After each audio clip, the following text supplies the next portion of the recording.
ఇంతకుముందు మనం కాలేజీలో ఏమేమి ఉంటాయని అలా చూసుకుంటూ వెళ్ళాం కదా. ఇప్పుడు నేను సెకండ్ పార్ట్గా ఇది చూస్తున్నాను. చూడండి ఇక్కడ ఎన్ని రకాల చెట్లు ఉంటాయో నేను ఒక చిన్న శాంపిల్ చూపిస్తాను. ఇదేమో చింత చెట్టు. చింతకాయలు కాస్తాయా అంటే ఎస్, చాలా కాస్తాయి. సో ఇక్కడ మనకి కొంచెం ప్రశాంతంగా కూర్చోడానికి మేము ఏర్పాటు చేసింది ఇది, అంటే మా నాన్న ఏర్పాటు చేశాడు. సో ఈ చింత చెట్టు చాలా పెద్దదైంది. మేము ఉన్నప్పుడు అయితే చాలా చిన్నది, నా హైట్ ఉండేది. సో తర్వాత ఇది బాగా గ్రో అయింది. అన్నిటికంటే బెస్ట్ పార్ట్ ఏంటంటే ఇక్కడ నేరేడు చెట్లు. అక్కడ ఒక రోడ్డు ఉంది కదా, ఆ రోడ్డు మీద మొత్తం నడవడానికి కూడా ఇంత గ్యాప్ ఉండదు, అన్ని నేరేడు కాయలు పడతాయి అన్నమాట. సో ఇక్కడ ఉండేవి, అక్కడ ఫస్ట్ మనకి కనిపిస్తుంది కదా చెట్టు, నేరేడు చెట్టు. అటు సైడ్ దూరంగా ఉంది కదా, అది నేరేడు చెట్టే. ఇక్కడ దారమ్మటి ఉండేటివి, ఇది కూడా నేరేడు చెట్టే ఇక్కడ. సో ఈ నేరేడు చెట్లు ఒక్కొక్కటి ఒక్కొక్క టేస్ట్. చెట్లు ఏమో 3 ఉన్నాయి, బట్ ఇదేమో కొంచెం పులుపు ఉండేది, ఇదేమో ఆ పొడిగా ఉండేదేమో స్వీట్గా ఉంటుంది, ఆ చివరి ఉండేదేమో ఒక డిఫరెంట్ టేస్ట్. బట్ నేను ఎన్నో నేరేడు పళ్ళు తిని ఉంటా బయట కొనుక్కొని అప్పుడప్పుడు, లైక్ హైబ్రిడ్ అని చెప్పి అట్లా ఉంటాయి కదా. But I never felt such taste. అంత బాగుంటుంది అనమాట ఇక్కడ నేరేడు పళ్ళు. ఇంకా చాలా చెట్లు ఉండేటివి. సో ఎప్పుడైనా ఏదైనా ఒక ప్లేసు టెంపరేచర్కి తగ్గట్టు ఉండాలి అంటే చెట్లే బెస్ట్ రోల్ ప్లే చేస్తాయి. ఇప్పుడు మన ఏసీ ఉంటుంది, ఏసీ తీసుకున్నప్పుడు మనకేంటి, మనకి టెంపరేచర్ అనేది మనం కండిషన్లో పెట్టుకోవచ్చు. అంటే మన హ్యూమన్స్కి ఏదైతే మోస్ట్ కంఫర్టబుల్ ఉంటుందో ఆ రేంజ్లో మనం పెట్టుకోవచ్చు అనమాట. సిమిలర్లీ చెట్లు కూడా ఏంటంటే even in the hot summer, చాలా హాట్గా ఉన్నప్పుడు కూడా చాలా కూల్గా ఉండేట్టు చేస్తాయి. ఓకే, మనం నెక్స్ట్ ఈ టెంకాయ చెట్టు దగ్గరికి వెళ్దాం. మా ఇంటి పక్కన కూడా ఒక టెంకాయ చెట్టు, హైబ్రిడ్ చెట్లు అనమాట. ఇవి టెంకాయ చెట్లే, బట్ చాలా తక్కువ హైట్. ఇది నాకంటే అంటే ఇంకా టెంకాయలు కాసాయంటే మనం చేతి పట్టుకొని లాగొచ్చు అనమాట, అంత చిన్న సైజులో ఉన్నాయి ఇవి. సో ఇవి ఏం చేస్తాయి, ఒక వెల్కమ్ లాగా అటు సైడ్ ఒకటి, ఇటు సైడ్ ఒకటి, ఇట్లాగా లోపలికి ఎంటర్ అయ్యేటప్పుడు. కోర్స్ సపోటా చెట్లు, జామ్ చెట్లు చాలా ఉంటాయి. ఇది ఇంకొక నేరేడు చెట్టు. సో దిస్ బ్లాక్బెర్రీస్ అంటే నేరేడు చెట్లు సీజనల్లో, అంటే ఎప్పుడైతే వర్షాలు స్టార్ట్ అవుతాయో దగ్గర దగ్గర జూన్ జూలై ఆ టైంలో బాగా ఎక్కువ కాస్తాయి.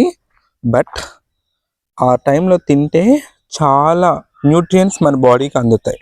సో ఎప్పుడైనా ఛాన్స్ ఉంటే మాత్రం డోంట్ మిస్ దట్.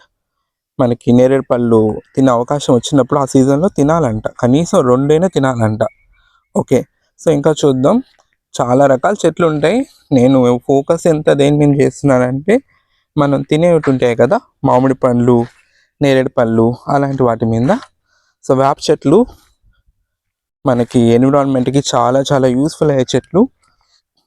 సో ఎప్పుడైనా మన ఇల్లు ఉంటే, ఇల్లు కూడా నేనేం ఇష్టపడతానంటే ఆ ఇంటి చుట్టూ చెట్లు ఉంటే ఫుల్ చల్లగా ఉంటుంది. చల్లగా అంటే ఇన్ ద సెన్స్ మన బాడీకి ఎంత టెంపరేచర్ కావాలో ఆ రేంజ్ టెంపరేచర్ తీసుకొచ్చేస్తుంది అనమాట.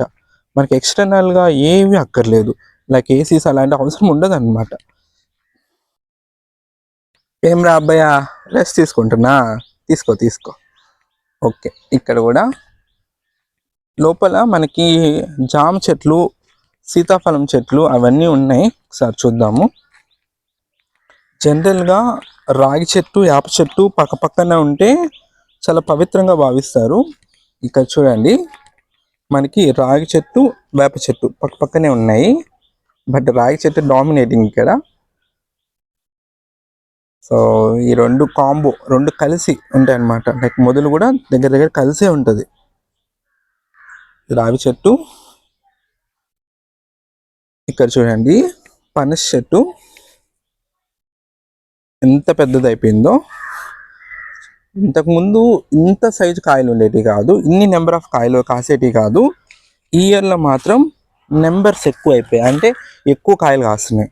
అసలు నేను ఇలా నడుచుకొని వచ్చి ఈ కాయని ఇలా తీసేయచ్చు అనమాట. బట్ ఇప్పుడైతే నేనేం చేయట్లేదు వీటిని, ఎందుకంటే ఇంకా పెద్దగా అవ్వాలి ఇవి. చూడండి ఎన్ని కాయలు ఉన్నాయో. మా నేబర్స్ స్టార్టింగ్లో దీన్ని కేర్ తీసుకున్నారు, ఇంకా పెద్ద అయ్యి ఇదే సెల్ఫ్ డిపెండెంట్ అయిపోయింది. నీళ్ళు పోయకపోయినా పెరిగే స్టేజ్ అన్నమాట సెల్ఫ్ డిపెండెంట్ అంటే. ఇది మనము దూది వస్తాయి కదా, పత్తి కర్రలో బుర్రకాయలేదు అంటారు వాటిని, ఆ చెట్టు. సో ఇది వేర్లు సరిగ్గా లేక తుఫాన్ వచ్చి పడిపోయింది, లేకపోతే చాలా బుర్రకాయలు పడతానే ఉండేటివి ఇక్కడ. మేము ఒక పరుపుగా చేయించుకున్నాం కింద పడిపోయిన వాటితో. ఇదేమో తాటి చెట్టు, ఇక్కడ టెంకాయ చెట్టు, ఇందాక చెప్పా కదా టెంకాయ చెట్టు. ఆ మిద్ది పైన నుంచి పోయడం కూడా కష్టమే ఆ టెంకాయ చెట్టుకి అయితే, అంత హైట్కి వెళ్ళిపోయింది అది. సో జనరలీ అవి అంతే అన్నమాట, వాటి నేచర్ అంతే. లైక్ ప్రొటెక్టివ్, వాటి కాయల్ని ప్రొటెక్ట్ చేసుకోవడానికి అది పైకి పెరిగి కాయల్ని కాయించుకుంటుంది, సో దట్ హ్యూమన్స్ వాటిని డిస్ట్రాయ్ చేయలేరని. బట్ మనము హైబ్రిడ్ చెట్లు కనిపెడుతున్నాం, అట్ ద సేమ్ టైం ఎక్కుతాం, వాటిని కోసేస్తాం. ఇట్స్ లైక్ నేచర్ వాటికి ఇచ్చిన సహజమైన క్వాలిటీ. ఇక్కడ ఇంతకుముందు ఒక మామిడి చెట్టు ఉండాలి, చూడండి ఆ మామిడి చెట్టు చాలా చాలా టన్స్ ఆఫ్ కాయలు కాసేది. బట్ వాటికి పురుగులు పట్టేసాయి, దానికి అంత స్ట్రెంత్ లేదు. పక్కన ఇంకొక చెట్టు ఉండేది, అది పడిపోయింది. సో అదర్వైజ్ అసలు మనకి ఎన్ని కాయలు కాసేటివో, మామిడికాయలు, పనసకాయలు. ఇక్కడ